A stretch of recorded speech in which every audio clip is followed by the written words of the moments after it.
All right, I think we have a bunch of people on. We're streaming live to Facebook, so thank you so much for joining us. I'm Moriah Barnhart, one of the co-founders and executive director of WISE Florida, and I'll be providing some intro, background info for the organization, how it came together and why, and then our fellow co-founders will share a few words. We're also super excited to have two women who have been super strong leaders on cannabis policy in the state of Florida. And obviously, no introduction needed. Holly Bell, Director of Cannabis, and Nikki Fried, Department of Agriculture Commissioner. At the end, we'll answer any questions. Obviously, we're excited to be here today to formally launch the Women's Initiative for a Safe and Equitable Florida. WISE Florida, a nonpartisan, nonprofit organization dedicated to building support for sensible cannabis policy reform in Florida through education, outreach, and advocacy. Founded by a small group of working moms from around the state, like the women who rallied in support of repealing alcohol prohibition nearly a century ago, we started this initiative out of concern for our own children, families, and communities. And while WISE Florida was founded by women, it's open to everyone. We welcome all participation from anyone who agrees that cannabis prohibition must be repealed and replaced with a more sensible policy. Cannabis prohibition is the product of decades of stigma and misinformation. We're here to set the record straight and foster honest public dialogue about cannabis, the harm that's been caused by prohibition, and the efficacy of regulation. Each of our co-founders arrived in cannabis policy and advocacy through different avenues. I became active after my own daughter was diagnosed with brain cancer at the age of 2.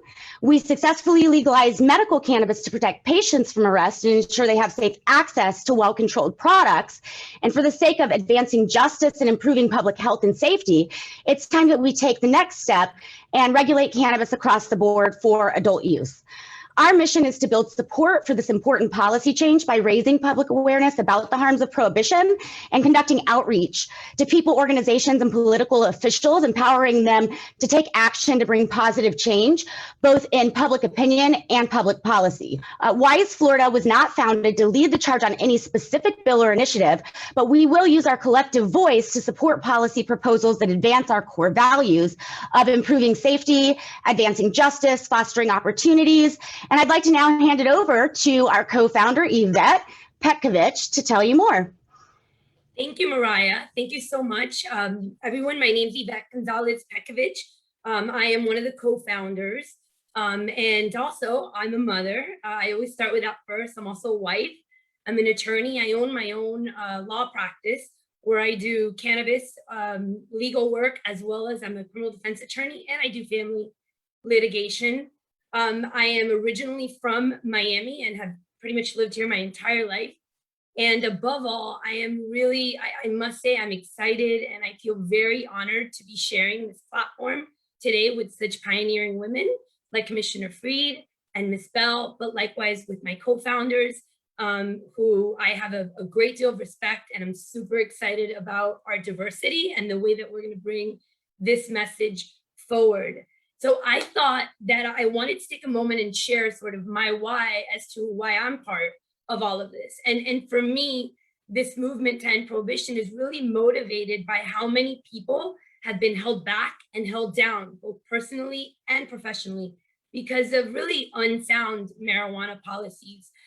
Before I opened my own practice 11 years ago, I was a prosecutor for 5 years. And so I really have had the opportunity to see on both sides of the aisle how these policies impact people's lives. Sometimes it's only for a month or a year, and other times it's for a lifetime. And for me, I want to be part of that solution, and I want to be able to share some of my stories and my experiences so that I can get the point across as to why none of this makes sense, definitely from a criminal justice perspective, but also from a lot of other perspectives.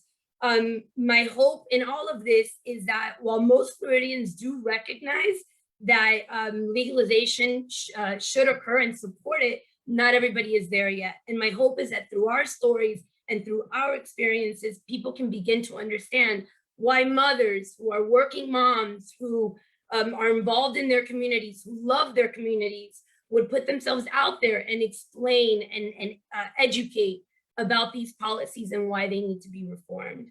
And so I just hope that everybody understands the urgency of all of this. And I'm excited that there's a platform like this to take this out there. So with that being said, I want to go ahead and introduce another co-founder, Miss Sally Kent Peebles.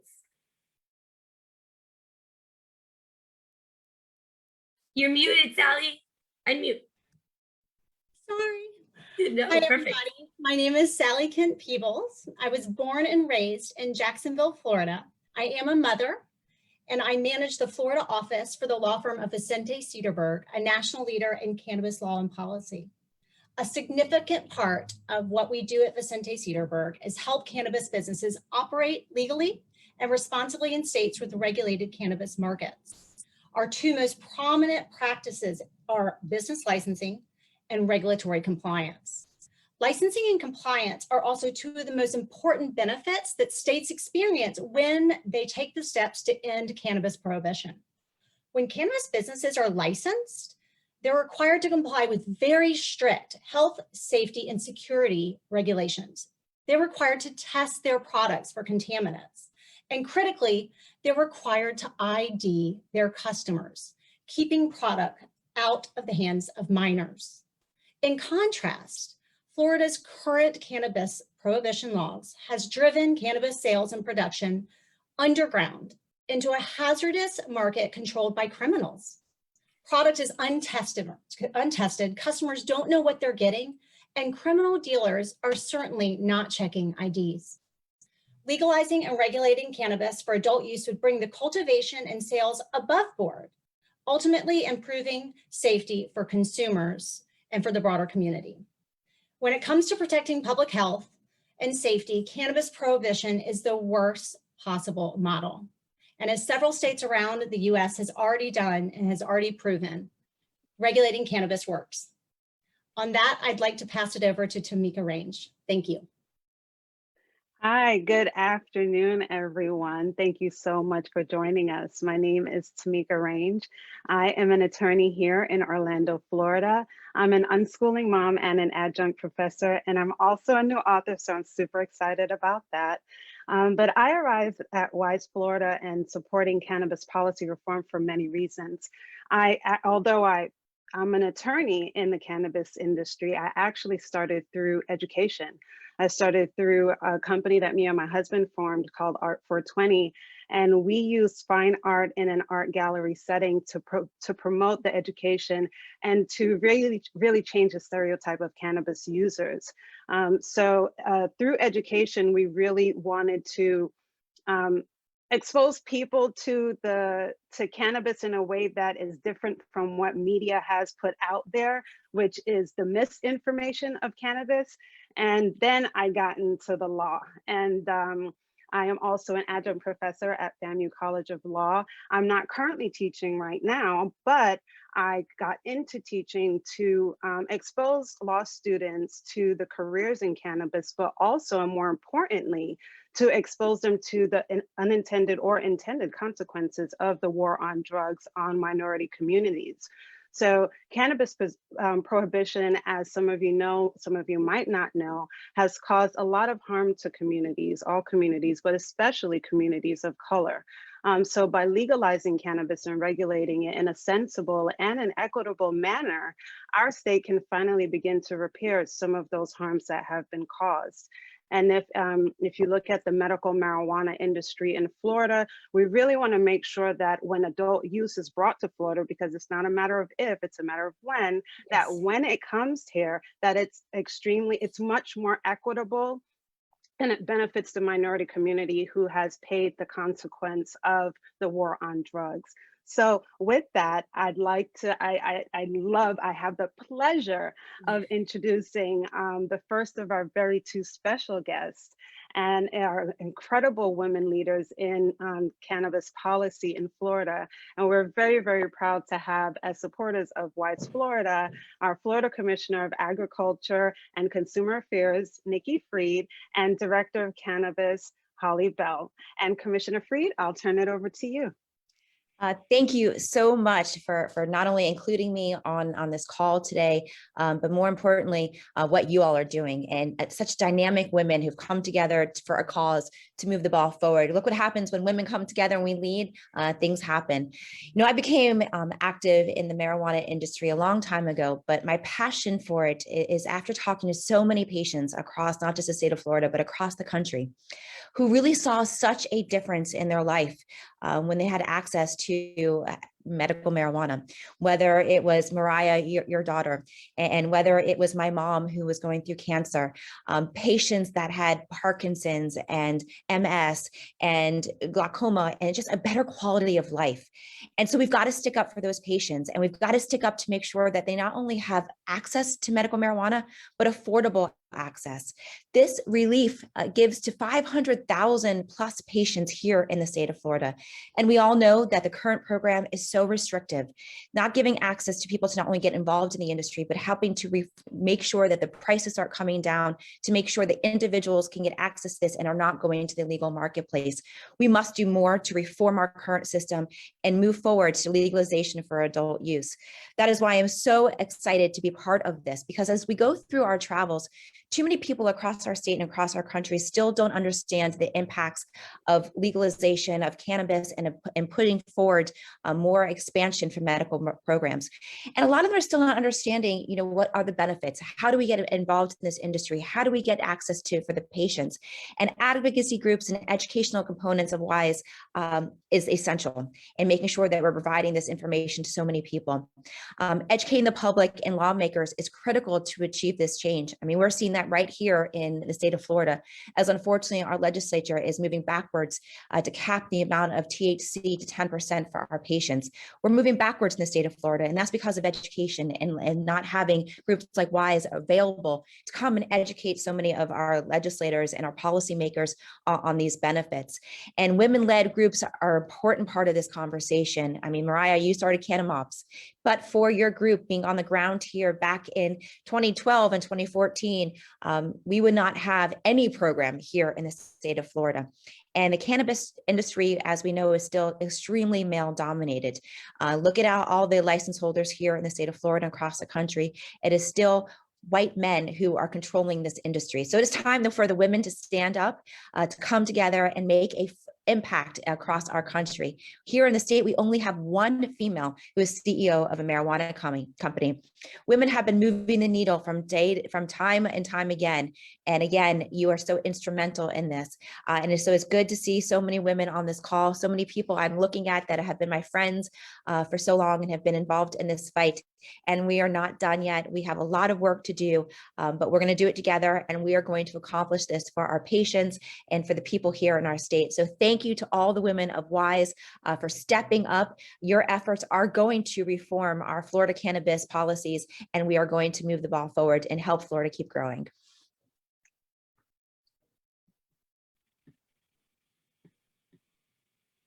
Thank you so much. I know that you know personally how much I appreciate what you're doing, what you've done, and being a part of this. And I'm also excited to introduce the Director of Cannabis in the state of Florida. I don't think there is a Director of Cannabis in the entire United States other than in Florida. And Holly Bell. Thanks, Mo. I appreciate that. And I'm very appreciative to be here and included in this wonderful group of women, powerful women.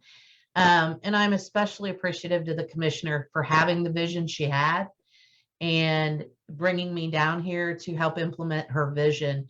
And I was so thrilled when you guys talked to me about education, because after 70 plus years of misinformation that is emotion-based and does not help with any science, it is time for that to get out there to the public and help them understand what they need to know about cannabis, because they haven't had it. So this is so vitally important.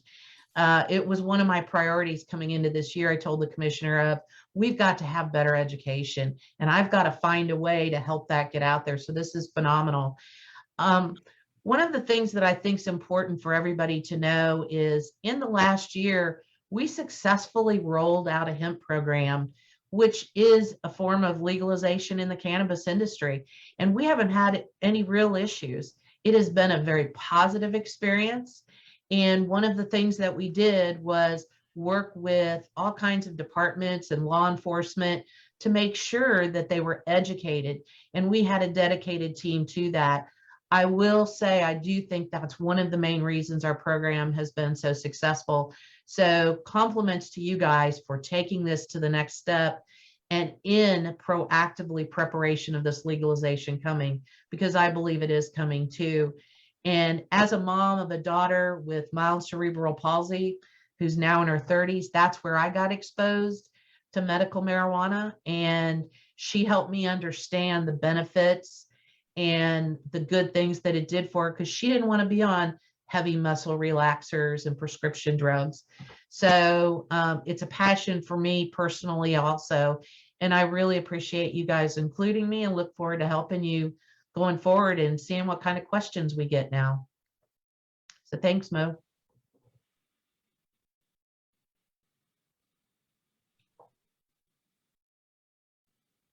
Are we ready for questions and answer?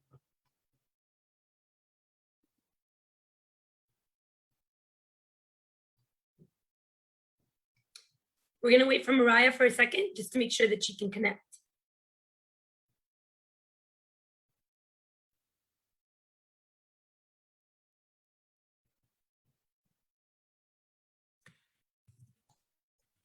Yeah, well, thank you so much, Nikki and Holly, for being with us and for your leadership on this, on all of these issues.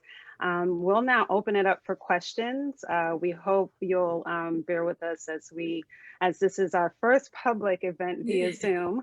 If you have any questions, please use the reactions feature down below to raise your hand, and we will unmute you when we get to your turn.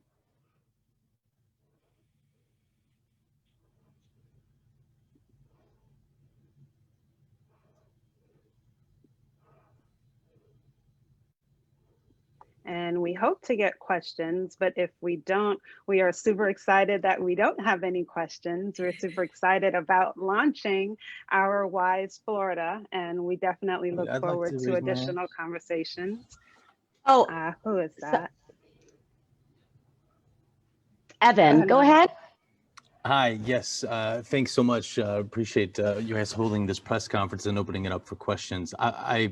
I understand, Moriah, that you're from the Tampa Bay area. I'm reporting here from the NBC in Tampa. So if I can, I want to direct this question at you first, at least. I had the opportunity to sit down with Commissioner Fried just the other day, and I asked her a question that I want to ask you as well. There are certainly a lot of arguments for legalization, but there are possibly some drawbacks. Since legalization in Colorado, more adults and kids have been making emergency room visits for marijuana-related illnesses. Chronic use has been linked to mental illness. Early adolescent use is linked to changes in brain development. As we know, smoking it can deposit tar and other harmful chemicals on your lungs. Do you think that legalizing it will create more people having these problems? I would like to, offline, if you're going to run a story on this, get you some information on those statements, because a few of those statements are actually incorrect. And I've seen some info on the emergency room visits. I'll say I lived in Colorado for 6 months when my daughter started on cannabis. And actually, I took her to the emergency room for cannabis at one point. The dosing, 8 years ago, there wasn't information. There weren't doctors to help you. She became lethargic at some point, got very, very nauseous. And with brain tumors, that's a very scary thing. I took her to the emergency room and I had just given her too much THC. That was our learning curve, but all she did was sleep, right? So the emergency room visits for that went up, but the opioid deaths went down. I would much rather someone go, because they're feeling nauseous or they're lethargic than because they're going to die, right? And so I will get you, we can all as a group get you information to kind of clear the air about some of the myths around that, because a couple of those statements just simply aren't true. Cannabis is much safer than what we have going on today. The opioid epidemic sprang up with these laws in place, right? These laws created the addiction epidemic that we see in this country, and cannabis has been shown to help that. With regards to brain development, in adolescence, my daughter's brain damage was actually helped by cannabis, and there's a lot of science behind that. So, some of these things are just myths that we're here to fix, right? To tell the truth about. But I do want to just say, Nikki Fried has a hard stop at 12:45. Holly Bell's time is probably limited as well. So if anyone has any questions for those two, we might be best taking those first. And then Evan, I'm super glad to talk to you more.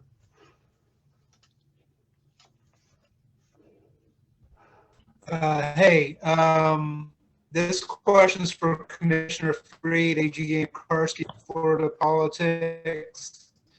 Regarding the THC cap legislation, do you have any predictions about what the governor might do?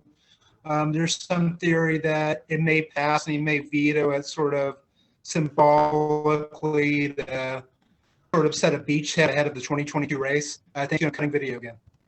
Yep, and AG, I definitely heard your question. No, I have no predictions on what the governor's position on this issue is. He's been pretty silent. Where certainly if he had an opportunity to weigh in on this issue, he should do so already. As we see that this bill is moving in the House, it has not been agendaed yet in the Senate. But certainly, as we all know, when session gets closer to an end, that's when the horse trading unfortunately happens, and the people of our state get hurt from this horse trading. I don't know if, in fact, what the governor will do if the bill passes. But my hope is that enough of our members of the Florida House and our Florida Senate stand up and realize that this is a tax on our patients. This sends our patients to the illegal marketplace and hurts our patients. I can tell you firsthand that my mother would not have received benefit from utilizing under 10% when she's sitting on the floor after her chemo treatments. This is who the people that we should be worrying on. And I can tell you that I have heard not one bit of testimony that was given in any of these House committees that from a patient who said, I had too much medical marijuana and I need you to cap this. We have over 500,000 patients on the registry who every single day are benefiting from the usage of medical marijuana. And the fact that this Republican legislature is moving our state backwards to create a solution to a problem that does not exist shows that they have lost touch with the people of our state.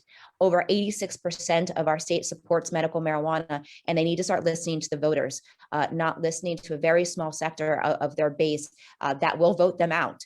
This is something that is not a partisan issue, and the people of our state will stand up against this. And if this goes through, and if it passes, and if the governor vetoes it and governor signs it, I can tell you that he will be a one-term governor, and the Republican Party will lose seats in the 2022 election.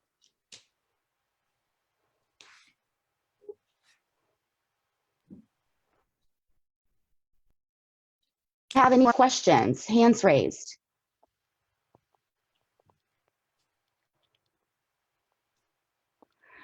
Our website is wiseflorida.org.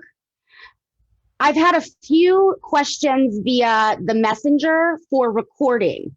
If you would like access to this recording, I believe we'll be able to send that out to you. You can email us at media@wiseflorida.org. And if you have any additional questions afterwards, I know a lot of the people aren't on now, are going to watch it later. Those questions you can send in to director@wiseflorida.org or media@wiseflorida.org in regards to any kind of, media questions. I don't see any other hands raised. Are you ladies good with closing this out? It's hard to go after Commissioner Fried's statement. That was my fingers were snapping in the air. So yes. So she closed it down for us. I feel the same way. Absolutely. Thank you. Oh, Nikki and Holly, obviously I was having technical difficulties when you ended, Holly. So I couldn't do like a big 5-minute thank you to you ladies. You know how personally I just adore you, everything you've done in the state of Florida. I hope that when cannabis, is more broadly legalized, that they pass it on to you to handle it, because You've done an immense job with hemp and shown that you can do that step by step with cannabis as well. So thank you so much for your time. Looking at these faces, the women involved with WISE, y'all as supporters, I'm beyond appreciative. I couldn't be more thankful. Thank you all. Thank You're you. welcome. Thanks. All right, we're ending. Thank you. Thank you, everyone.